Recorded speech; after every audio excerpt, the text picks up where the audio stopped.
ಆತ್ಮೀಯ ವಿದ್ಯಾರ್ಥಿಗಳೇ, ನಾನು ನಿಮ್ಮ ನೆಚ್ಚಿನ ರಮೇಶ್ ಸರ್, ನವೋದಯ ತರಬೇತುದಾರರು ಮತ್ತು ಇಂಗ್ಲಿಷ್ ಉಪನ್ಯಾಸಕರ ಕಾರಟಗಿ. ವಿದ್ಯಾರ್ಥಿಗಳೇ, ಯಾರೆಲ್ಲ ಇಂದು ಕಿತ್ತೂರು ರಾಣಿ ಚೆನ್ನಮ್ಮ ಪರೀಕ್ಷೆಯನ್ನ ಬರೆಯಲು ಹೊರಟಿದ್ದೀರಿ, ಎಲ್ಲರಿಗೂ ಯಶಸ್ಸಾಗಲಿ, ಎಲ್ಲರಿಗೂ ಜಯ ಸಿಗಲಿ, ನಿಮ್ಮ ಕನಸು ನನಸಾಗಲಿ.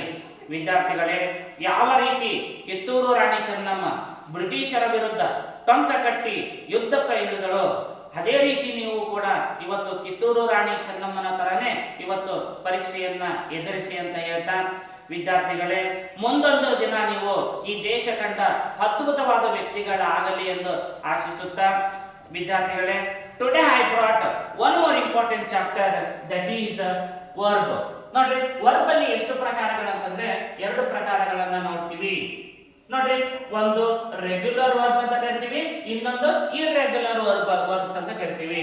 ನೋಡ್ರಿ, ಈ ರೆಗ್ಯುಲರ್ ವರ್ಬ್ಗಳು ಯಾವಾಗಲೂ ಏನಂತಂದ್ರೆ, ನೋಡ್ರಿ, ಡಿ ಮತ್ತು ಇಡಿ ಇಂದ ಕೊನೆಗೊಳ್ಳುತ್ತವೆ. ನೋಡ್ರಿ, ಇಲ್ಲಿ ಡಿ ಮತ್ತು ಇಡಿ ಇಂದ ಕೊನೆಗೊಳ್ಳುತ್ತವೆ. ನಾನು ಎಕ್ಸಾಂಪಲ್ ಅನ್ನ ತಗೊಂಡಿದ್ದೀನಿ, ಹೌದಾ, ಹೇಳ್ತಾ ಹೋಗ್ತೇನೆ.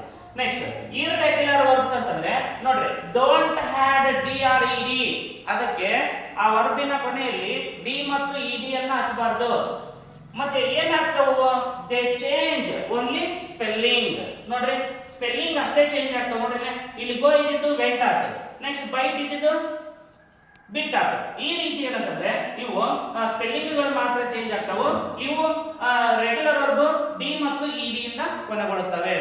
ಸರ್, ನನಗೆ ಇನ್ನೂ ಅರ್ಥ ಇಲ್ಲ ಸರ್ ಅಂತಂದ್ರೆ, ನೋಡ್ರಿ, ಡೆಫಿನಿಷನ್ ಕೂಡ ಬರೆದಿದ್ದೀನಿ ನಾನು ಕನ್ನಡದಲ್ಲಿ. ಪಾಸ್ಟ್ ಟೆನ್ಸ್ ಅಂದ್ರೆ ಪಾಸ್ಟ್ ಟೆನ್ಸ್ ವರ್ಬ್ಗಳು, ಪಾಸ್ಟ್ ಟೆನ್ಸ್ ಕ್ರಿಯಾಪದಗಳು ಡಿ ಅಥವಾ ಇಡಿ ಇಂದ ಕೊನೆಗೊಂಡಿದ್ದರೆ ಅವುಗಳಿಗೆ ರೆಗ್ಯುಲರ್ ವರ್ಬ್ಸ್ ಎನ್ನುವರು. ನೋಡ್ರಿ, ಲೈಕ್, ಲೈಕ್. ನೋಡ್ರಿ, V1 ಅಂದ್ರೆ ಪ್ರೆಸೆಂಟ್ ಟೆನ್ಸ್, V2 ಅಂದ್ರೆ ಪಾಸ್ಟ್ ಟೆನ್ಸ್. ಈ ಪ್ರೆಸೆಂಟ್ ಟೆನ್ಸ್ ಅಲ್ಲಿ ಲೈಕ್ ಇದ್ದಿದ್ದೇನಾಯ್ತು, ಲೈಕ್ ಆಯ್ತು. ನೆಕ್ಸ್ಟ್ ನೋಡ್ರಿ, V1 ಅಂದ್ರೆ ಪ್ರೆಸೆಂಟ್ ಟೆನ್ಸ್ ಕಾಲಿದೆ, V2 ಏನಿದೆ, ಪಾಸ್ಟ್ ಟೆನ್ಸ್ ಕಾಲಿದೆ. ಕಾಲ್ ಏನಾಯ್ತು, ಕಾಲ್ಡ್ ಆಯ್ತು. ಯಾಕೆ? ರೆಗ್ಯುಲರ್ ವರ್ಬ್ಸ್ಗಳು ಡಿ ಮತ್ತು ಇಡಿ ಇಂದ ಕೊನೆಗೊಳ್ಳುತ್ತವೆ. ಅದಕ್ಕ ಇನ್ನೊಂದು ಹೆಸರು ಏನಂತ ಕರಿತೀವಿ ಗೊತ್ತಾ, ವೀಕ್ ವರ್ಬ್ಸ್ ಅಂತ ಕರಿತೀವಿ. Don't forget it, keep it in your mind. ಓಕೆನಾ? ಇದಕ್ಕ ವೀಕ್ ವರ್ಬ್ ಅಂತ ಕರಿತೀವಿ, ಅಥವಾ ಏನಂತ ಕರಿತೀವಿ ನಾವು, ರೆಗ್ಯುಲರ್ ವರ್ಬ್ಸ್ ಅಂತ ಕರಿತೀವಿ. ನೆಕ್ಸ್ಟ್ ಇನ್ನೊಂದು ಬರೀಗ, ಪಾಸ್ಟ್ ಟೆನ್ಸ್ ನ ಕ್ರಿಯಾಪದಗಳಲ್ಲಿ ಬರೀ ಸ್ಪೆಲ್ಲಿಂಗ್ ಬದಲಾವಣೆಯಾಗಿದ್ದರೆ ಅವುಗಳಿಗೆ ಇರ್ರೆಗ್ಯುಲರ್ ವರ್ಬ್ಸ್ ಎಂದು ಕರೆಯುತ್ತೇವೆ.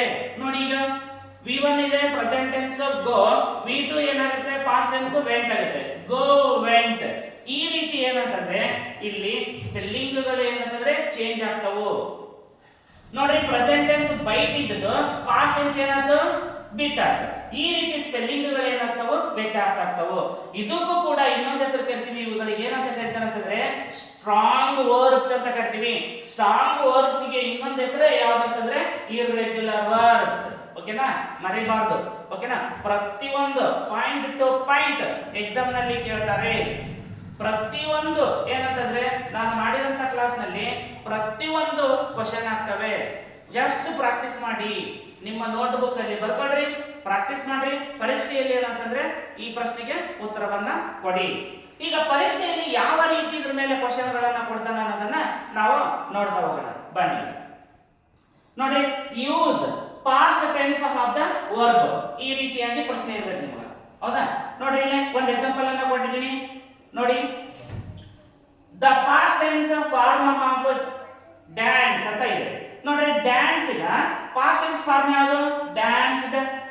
ಇದು ಯಾವ ವರ್ಬ್, ಯಾವ ರೀತಿಯ ವರ್ಬ್ ಇದು? ಇದು ನೋಡ್ರಿ ರೆಗ್ಯುಲರ್ ವರ್ಬ್. ಯಾಕಂತಂದ್ರೆ ಇದು ಡಿ ಇಂದ ಕೊನೆಗೊಂಡಿದೆ. ಓಕೆನಾ?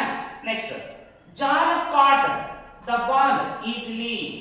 ನೋಡ್ರಿ, ಈಗ John dash the ball easily. Bracket ನ ಏನಂತ ಕೊಟ್ಟಿದ್ದಾರೆ, ಕ್ಯಾಚ್ ಅಂತ.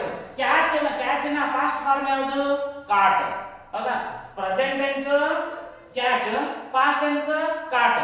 ನೋಡ್ರಿ, past tense caught, present tense ಏನು, ಕ್ಯಾಚ್. ಯಾವ್ದಾದ್ರೂ ಕೇಳಬಹುದು. ಓಕೆನಾ? ಪ್ರೆಸೆಂಟ್ ಟೆನ್ಸ್ ಆದ್ರೂ ಕೇಳಬಹುದು, ಪಾಸ್ಟ್ ಟೆನ್ಸ್ ಆದ್ರೂ ಕೇಳಬಹುದು. ಎರಡಕ್ಕೂ ನಾವು ಉತ್ತರವನ್ನ ಕೊಡಬೇಕಾಗುತ್ತೆ.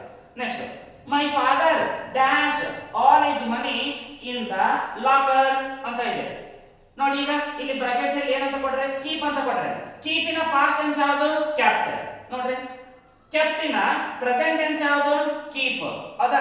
ಪ್ರೆಸೆಂಟ್ ಟೆನ್ಸ್ ಆದ್ರೂ ಕೇಳಬಹುದು, ಪಾಸ್ಟ್ ಟೆನ್ಸ್ ಆದ್ರೂ ಕೇಳಬಹುದು. ಎರಡೂ ಕೂಡ ಉತ್ತರ ಕೊಡುವಂತ ಶಕ್ತಿ ನಮ್ಮಲ್ಲಿ ಇರಬೇಕು, ಆ ಎಬಿಲಿಟಿ ನಮ್ಮಲ್ಲಿ ಇರಬೇಕು.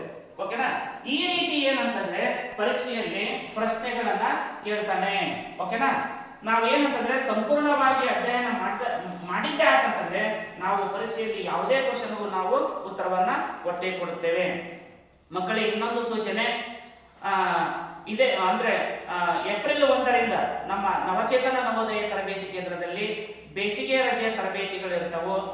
ಇಷ್ಟವಾದಲ್ಲಿ ಏನಂತಂದ್ರೆ ಕರೆ ಮಾಡಿ ನಿಮ್ಮ ಹೆಸರನ್ನು ನೋಂದಾಯಿಸಿ ಅಂತ ಹೇಳ್ತಾ, ಮತ್ತೆ ನಿಮಗೆ ಪರೀಕ್ಷೆಯಲ್ಲಿ ಯಶಸ್ಸಾಗಲಿ. ಮತ್ತೆ ಮುಂದಿನ ವಿಡಿಯೋದಲ್ಲಿ ಮತ್ತೆ ಭೇಟಿ ಆಗೋಣ. ಎಲ್ಲರಿಗೂ ಗುಡ್ ಲಕ್.